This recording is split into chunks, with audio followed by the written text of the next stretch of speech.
бузрасии давлатии автомобилии Тоҷикистон сафари ронандаҳои тоҷик бо мошинҳои 36-ро ба Узбекистон қатъиян манъ кард. Мақомоти ин ниҳод рӯзи 19 апрел бо нашри як огоҳӣ ба ронандаҳо гуфтанд, ки қоидаҳои ҳаракат дар кишвари ҳамсояро низ ҷиддӣ риоя кунанд. Ҳафтаи гузашта баъзе аз расонаҳои Узбекистон аз ҳузури мошинҳои 36 аз Тоҷикистон ва риоя нашудани қоидаҳои ҳаракат аз тарафи соҳибони онҳо ба шиддат нигаронӣ карда буданд.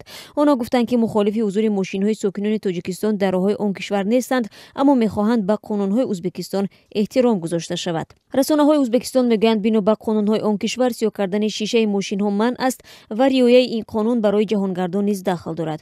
Аммо ин талабот кормандони намояндагони дипломатиро фаро намегирад. Ронандаҳои тоҷик аз моҳи марти имсол баъди ифтитоҳи гузаргоҳҳо ва сафари бидуни виза барои як моҳ имкон пайдо карданд, ки бо мошинҳои худ вориди хоки Узбекистон шаванд. Баъзе аз ронандаҳои тоҷик гуфтанд, дар рӯзҳои таҷлил аз Наврӯз касе монеи сафари онҳо бо мошинҳои 36 ба Узбекистон нашуд. Вале ҳангоми сафари дубораи онҳо дар марз гуфтанд, ки бояд шишаҳои сиёҳи мошинашонро тоза кунанд ё ҷарима хоҳанд шуд.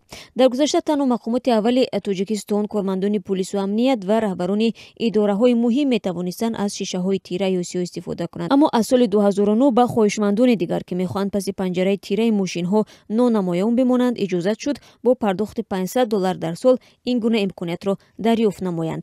Шишаи сиёҳи мошинҳо аз соли 1995 дар Тоҷикистон ба манзури он ки гурӯҳҳои ҷиноӣ аз он истифода накунанд мамнӯъ шуда буд.